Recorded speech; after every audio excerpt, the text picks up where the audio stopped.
The world is asking, what exactly is the value of the life of a Nigerian citizen? Controversies have filled the airwaves and media headlines, debates on who's to blame or who's not. But I tell you, I'm to blame. You are to blame. Every citizen of the Federal Republic of Nigeria is to blame. These innocent citizens came out to protest peacefully, demanding for their constitutional right. But corrupt and demonic, devilish politicians infiltrated their midst through their mercenaries and hijacked the protest, opening fire on 2 police officers, and the response is what we're seeing here today. These bodies lie here lifeless today because we know who these corrupt politicians are, yet we allow them gallivant freely amongst us with reckless impunity, reckless abandon. They lie here lifeless today because as a government organization and private organization, we see corruption flourishing and we do nothing about it. They lie here lifeless today because of every Nigerian citizen that gather in groups, indoors and outdoors, and argue about the state of the nation, about the corruption in this country, but do nothing about it. They don't even have the BVCs to vote these corrupt politicians out. They lie here lifeless today because of every mosque and every church that gathers their members in thousands and hundreds, week in and week out, and don't even mobilize these people to vote these corrupt politicians out. Use your PVCs. Use your PVCs after you pray, because I tell you, you can pray from now till thy kingdom come, but without works, your prayers are dead. Our brothers and sisters feed on wild plants and drink of their own urine so they can quench their thirst from the scorching sun of the Sahara while they cross in search of greener pasture.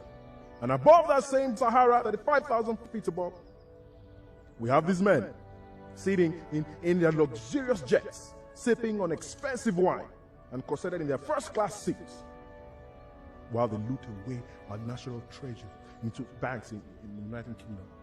Thousands of your brothers and sisters, your sons and daughters, are fed on by sea creatures and sharks, while their boat capsized in the Mediterranean Sea, all because they were looking for greener pastures in a foreign land.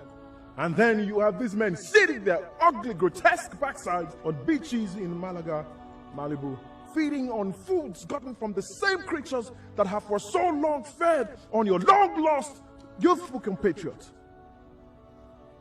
But today ends the reign of terror with this evil that they've done. Because we're joined by 200 million Nigerians home and abroad, and with one voice we say that thus far and no more. These bodies lying here today, they're crying out for vengeance. But not only for themselves. They cry out for vengeance for those who have lost their lives in accidents on our horrible roads that have been commissioned to be fixed, but these men embezzle every single penny that has been put aside for these roads. They cry out in vengeance for the unfortunate citizens that have lost their lives fighting for their pensions and have gone unrewarded and their families left to dry.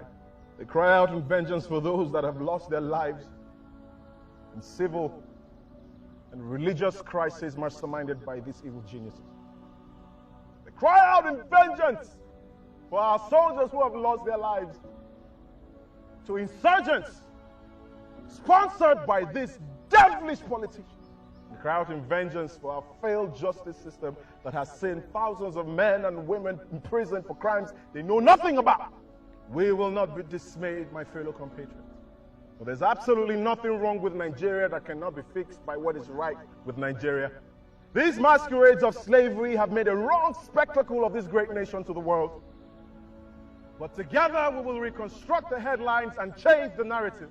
From our schools to our churches and our mosques, from our offices to our organizations and our fora, from door to door and on every media platform, declare that henceforth there will be no peace for the wicked. Nigerians may have been slow, but we are not weak. We may have acted cowardly, but we are not stupid. We might have been silent, but we are not indecisive. Nigerians all over the world rise today to mourn our loss.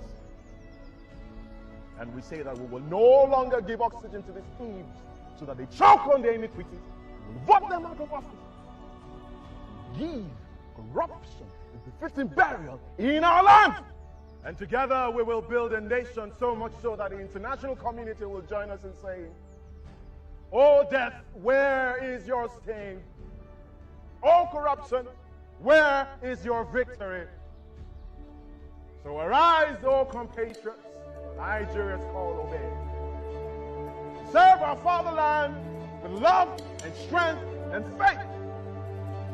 The labor of our heroes past shall never be in vain. To serve with heart and might, one nation bound in freedom, peace and unity.